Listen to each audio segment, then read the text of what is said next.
आदाब नाजरीन, इस्तकबाल है हमारी खास पेशकश में। मैं हूं आपके साथ अबू हुरैरा। नाजरीन, मुल्क जश्न आज़ादी मना रहा है।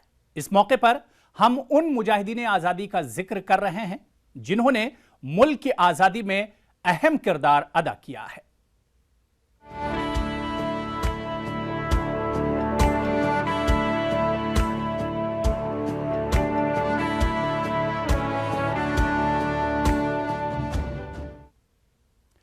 नाजरीन, इस खुसूसी पेशकश में हम बात करेंगे गुमनाम मुजाहिद आज़ादी फैयाज अहमद अफगन नजीबाबादी का।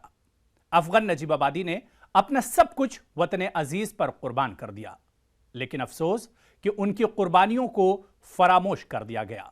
आप देखिए यह खास रिपोर्ट।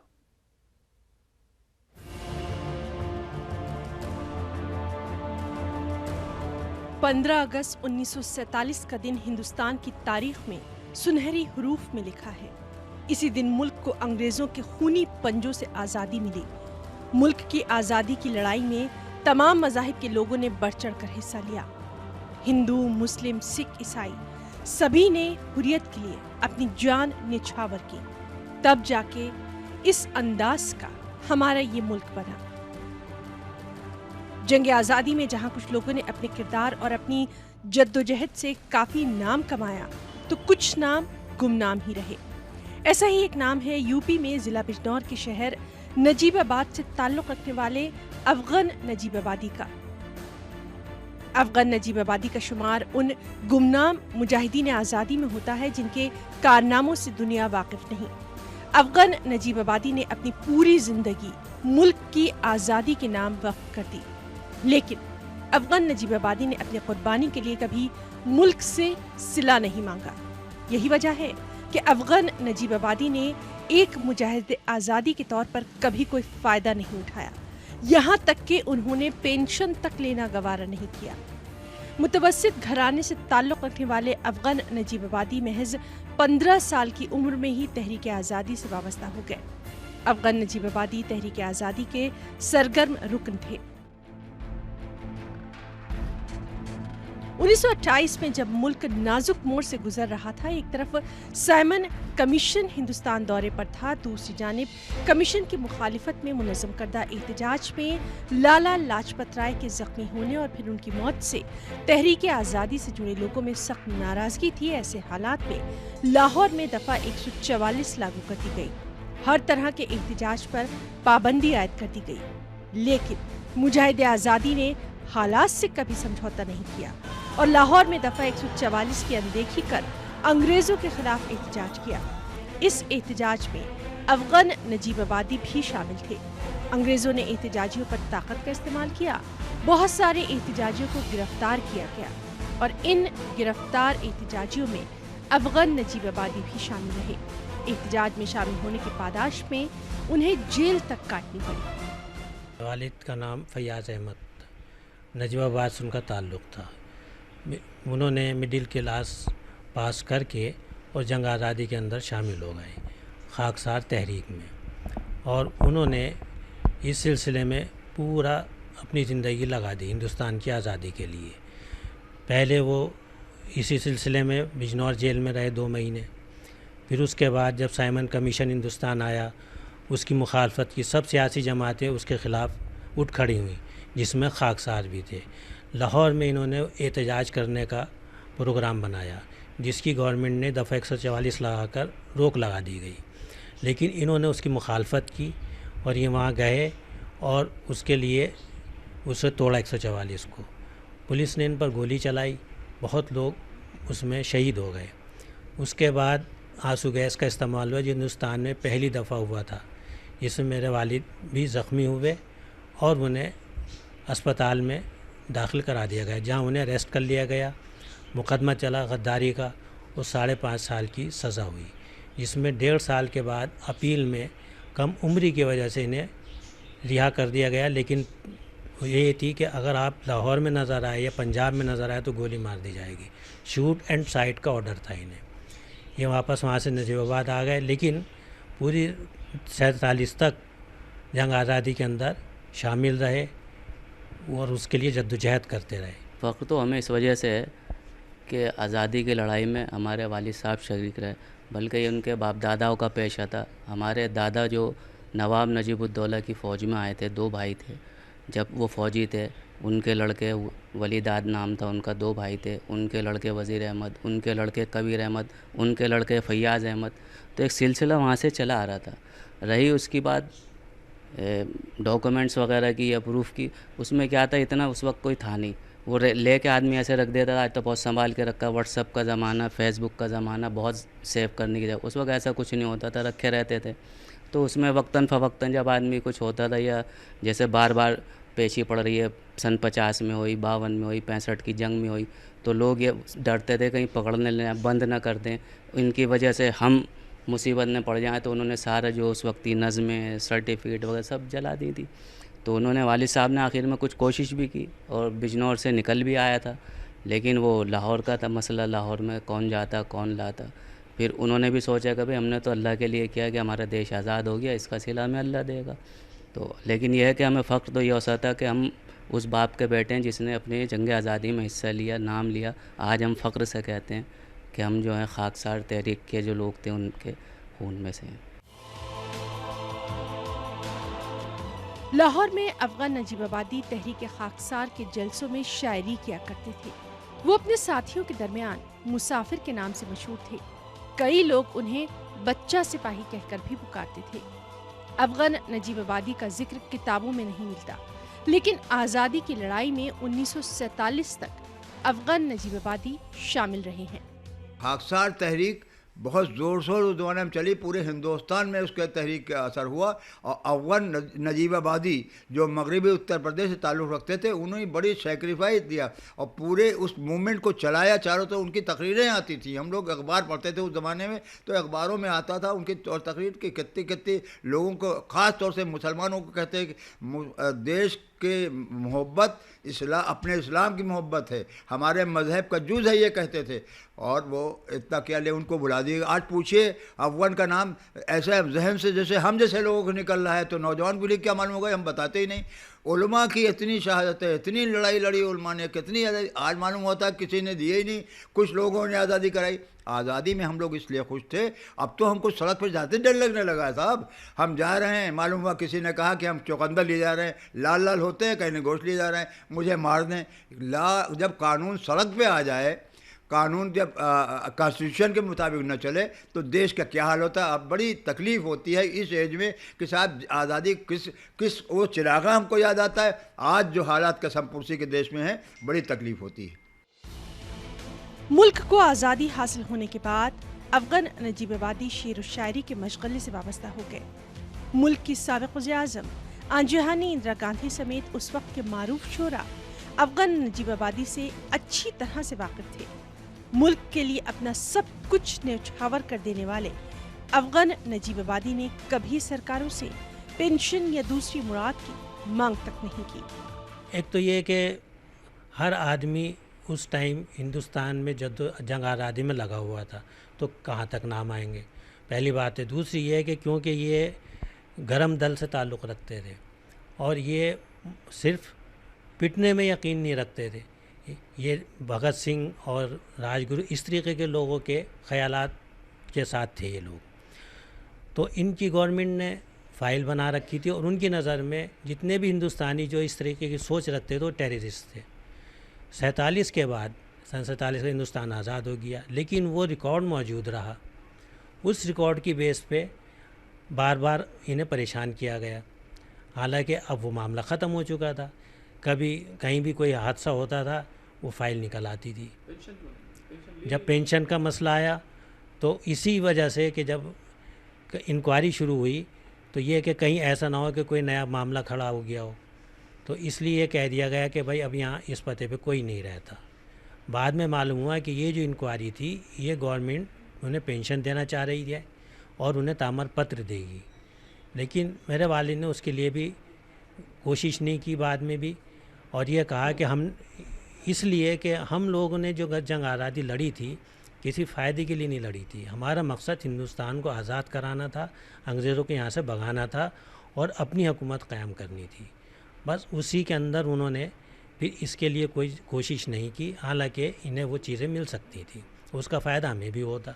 तो मैं समझता हूँ कि ये देश के लिए अच्छा नहीं है। देश पे जिन्होंने कुर्बानी दी कम से कम उनको तो याद करना चाहिए। अच्छा, उनकी फैमिली के मामले में मैंने किसी चीज़ में मोहब्बत करके और बड़ा तकलीफ़ उठाई, बड़ा उसमें वो किया, मेहनत किया, और उसके बाद मेरे बच्चे भुला दें, तो मैं समझता हूँ ये कौम जो है उन तकलीफ़ देने वालों में, उन लोगों ने सेक्रीफाइस करने वालों की कौम, तो हम औलाद हैं उनकी। हमारा फ़र्ज़ है कि उनकी शहादत को याद रखें, उनको कुर्बानियों को याद रखें, और किस लिए, किस मकसद के लिए आज़ादी मिली है। सबसे आज़ादी का मकसद यही मैसेज जाना चाहिए कि हम लोग जिस तरह से बच्चा घर से जाता है, हमको फ़िक्र लगी रहती है कहीं कुछ झगड़ा ना हो जाए, हम खुद घर से निकलते हैं, लगता है लौट के आवे ना आवे। तो ये हालात देश के बन गए। मैं समझता हूँ ये बड़े तकलीफ़ दें हैं। खुदा करे हमारे और हम लोग इस हिंदुस्तान को, मैं तो सब, मेरा मज़हब का जुज़ है वतन से मोहब्बत, मैं उन लोगों में हूँ, और ऐसे ही लोग मुसलमानों का पूरा अकीदा यही है। पुरानी दिल्ली के बल्लीमारान बड़ी बारादरी इलाके में अफगन नजीबाबादी का खानदान मुकीम है, जहां इन लोगों का छोटा सा आशियाना है।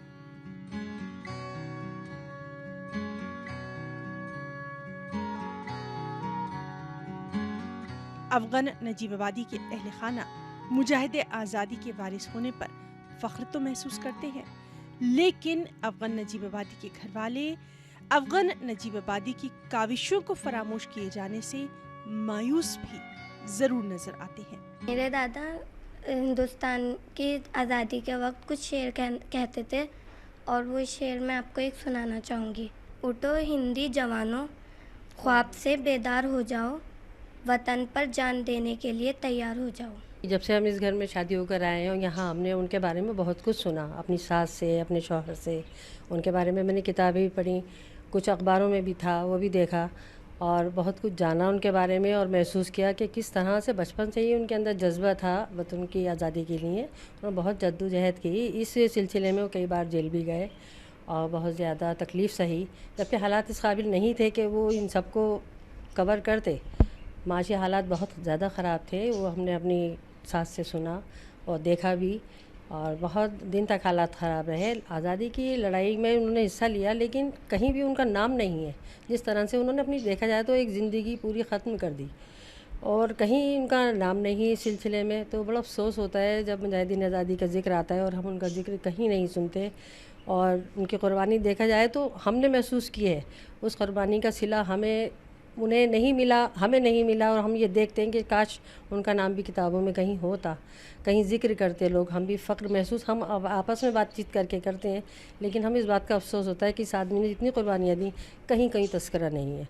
काश उनका ज़िक्र भी किताबों में होता, कहीं कोई तो उनको इस नाम से पुकारता कि ये मुजाहिदीन आज़ादी हैं और इस आदमी ने पूरी ज़िंदगी अपने वतन के लिए फ़ना कर दी। और इस मौके पर मैं शेयर करना चाहूँगी बड़े दुख के साथ। वो बोलते थे, कहते थे, और ये मैंने हमेशा अपनी डायरी में शेर लिखा है, अब यकीनन तुझे आराम की ख्वाहिश होगी, अब यकीनन तुझे आराम की ख्वाहिश होगी, ज़िंदगी तुझसे बहुत काम लिया है मैंने।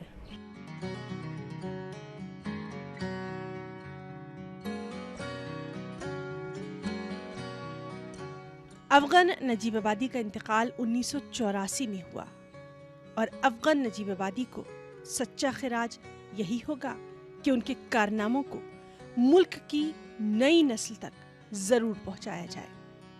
न्यूज़ 18 उर्दू भी इस मुजाहिदे आज़ादी को सलाम करता है। न्यूज़ 18 उर्दू के लिए दिल्ली से खुर्रम शहजाद की रिपोर्ट।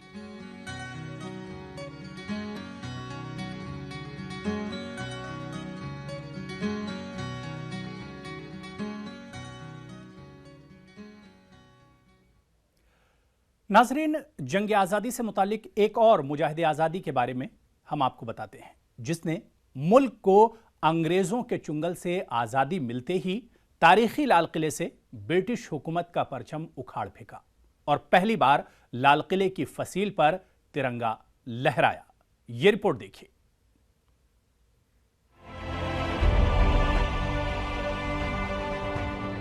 आज मुल्क आज़ादी के मतवालों को याद कर रहा है।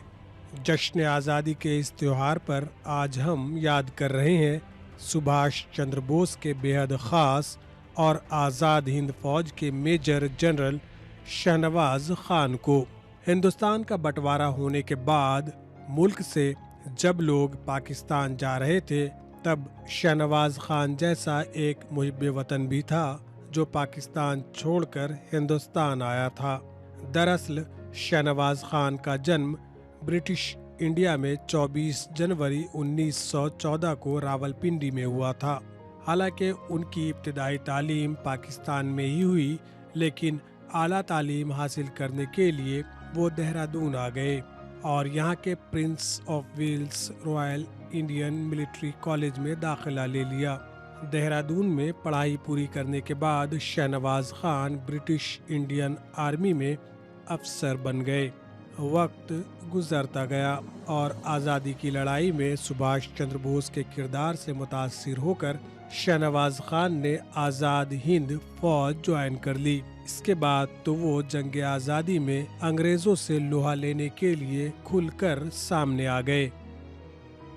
देखिए, देश को आज़ाद कराने में नेताजी सुभाष चंद्र बोस के नेतृत्व में आज़ाद हिंद फौज की एक महत्वपूर्ण भूमिका रही है और इसमें हमारे शहनवाज खान साहब का जो कार्य रहा है वो इतिहास में हमेशा याद किया जाएगा और हम सभी भारतीय उनके योगदान के प्रति हमेशा आभारी रहेंगे। और हम उत्तराखंड वासियों के लिए तो ये भी महत्वपूर्ण है कि उनका संबंध देहरादून उत्तराखंड से रहा है। यहाँ पर उन्होंने सैनिक प्रशिक्षण लिया और अन्य कार्य भी किए। शहनवाज खान के दिल में भाईचारे का जज्बा भी गजब का था। मुर्रिखीन की नज़र से देखें तो उन्हें हिंदुओं से भी उतनी ही मोहब्बत थी जितनी मुसलमानों से। इस बात का गवाह है हरिद्वार जिले का सुभाषगढ़ गांव, जिसे शहनवाज खान ने खुद पाकिस्तान से आए हुए अपने हिंदू फौजी साथियों के लिए जवाहरलाल नेहरू को खत लिखकर 1952 में सुभाषगढ़ गांव के नाम से रिकॉग्नाइज कराने में अहम किरदार अदा किया था। जनरल शाहनवाज खान एक हिंदुस्तान की आज़ादी में बड़े मुजाहिद के तौर पर उनका नाम शुमार होता है। जब हमारा मुल्क आज़ाद हुआ, हमें अंग्रेज़ों से आज़ादी मिली, तो ब्रिटिश हुकूमत का झंडा उतार कर भारतीय तिरंगा लहराने वाले जनरल शाहनवाज खान थे। उनका उत्तराखंड से गहरा ताल्लुक़ रहा है। उन्होंने आर्मी की तालीम हासिल करने के लिए, फ़ौज में भर्ती होने के लिए इंडियन मिलिट्री एकेडमी का यहाँ पर स्कूल है देहरादून में, उसमें वो भर्ती हुए और यहाँ से उन्होंने तालीम हासिल की है। उसके अलावा उनका जुड़ाव इस नाते भी रहा है कि हरिद्वार में एक गांव है, जब वो भारत सरकार में मंत्री थे, मेरठ से 4 बार सांसद भी रहे हैं वो, तो हरिद्वार में एक गांव उन्होंने बसाया था। तत्कालीन प्रधानमंत्री जवाहरलाल नेहरू के से आग्रह करके पूरा गांव बसाया था। आज़ाद हिंद फौज तहलील होने के बाद शहनवाज खान ने कांग्रेस पार्टी ज्वाइन कर ली। 1952 से लेकर 1972 तक लगातार 20 साल तक वो एमपी रहे। इस दौरान वो तमाम वजारतों में भी रहे। 9 दिसंबर 1983 को उन्होंने दुनिया से नाता तोड़ लिया। आज़ाद हिंदुस्तान में आज हम जश्न भले ही मना रहे हों, शहीदों को याद कर रहे हों, लेकिन एक कड़वी हकीकत तो ये भी है कि हमने अनगिनत मुहिब्बान वतन की शहादत को भुला दिया है। आज़ाद हिंद फौज के जाबाज सिपाही शहनवाज खान को सलाम। Bureau report, news 18 Urdu. और नाजरीन, प्रोग्राम के आखिर में अब हम आपको छोड़ जाते हैं मारूफ शायर मंजर भोपाली के कलाम के साथ। आदाब। पहले तो मैं न्यूज़ 18 के तमाम नाजरीन को जश्न आज़ादी की बहुत बहुत मुबारकबाद, पूरी कौम को और पूरे देश के लोगों को मेरी जानिब से बहुत मुबारक हो जश्न आज़ादी। और दुआ करता हूँ कि इसी तरीके से हमारा इसी तरह तिरंगा बुलंद रहे और इसी तरह लहराता रहे और हम सब इसके साए में अमन व अमान से रहें। मैंने पहली बार कोशिश की है कि सरहद पे खड़े हुए उन सैनिकों के लिए, उन फौजियों के लिए जो 24 घंटे खड़े रहकर हमें हमारे मुल्क की हिफाजत करते हैं, जान व माल की कुर्बानी देकर, अपनी नजराने देकर हमारे मुल्क की हिफाजत करते हैं। मैंने एक नज़म लिखी है, गीत की शक्ल में नज़म है वो, उसके चंद बंद पेश कर रहा हूँ, समाअत फरमाइएगा। मुल्क के लाखों फौजियों की नज़रें, समाअत फरमाइएगा। है फ़ख्र आसमान को ज़मीं को तुमसे नाज है फ़ख्र आसमान को ज़मीं को तुम पे नाज है फ़ख्र आसमान को ज़मीं को तुम पे नाज है फ़ख्र आसमान को ज़मीं को तुम पे नाज है। वतन के ए मुहाफ़िज़ों चमन के ए मुहाफ़िज़ों वतन के ए मुहाफ़िज़ों चमन के ए मुहाफ़िज़ों वतन के ए मुहाफ़िज़ों चमन के ए मुहाफ़िज़ों।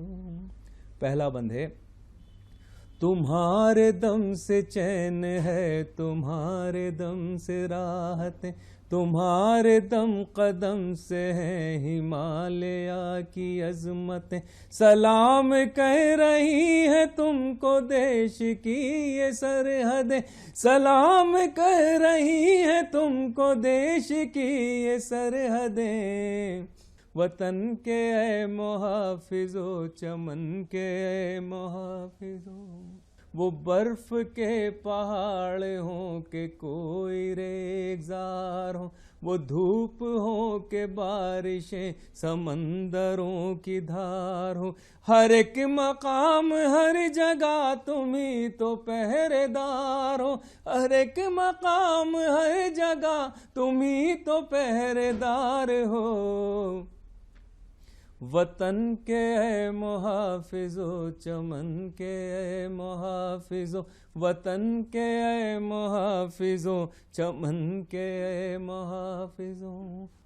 दिया है तुमने खून तो हरी हुई है खेतियाँ, दिया है तुमने खून तो हरी हुई है खेतियाँ। सुकून व अमन चैन की बसी हुई है बस्तियाँ, सुकून व अमन चैन की बसी हुई है बस्तियाँ। तुम्हारे दम से आती हैं बहार की ये मस्तियाँ, तुम्हारे दम से आई हैं बहार की ये मस्तियाँ। वतन के ए मुहाफ़िज़ों चमन के ए मुहाफ़िज़ों वतन के ए मुहाफ़िज़ों चमन के ए मुहाफ़िज़ों। वतन को तुम पे नाज है, वतन की शान तुम ही हो, वतन को तुम पे नाज है, वतन की शान तुम ही हो। वतन पे जिसकी छाँव है वो आसमान तुम ही हो, वतन पे जिसकी छाँव है वो आसमान तुम ही हो। सलाम तुमको इस ज़मीं के पासबान तुम ही हो, सलाम तुमको इस ज़मीं के पासबान तुम ही हो। वतन के ए मुहाफ़िज़ों चमन के ए मुहाफ़िज़ों वतन के ए मुहाफ़िज़ों चमन के ए मुहाफ़िज़ों वतन के ए मुहाफ़िज़ों चमन के ए मुहाफ़िज़ों।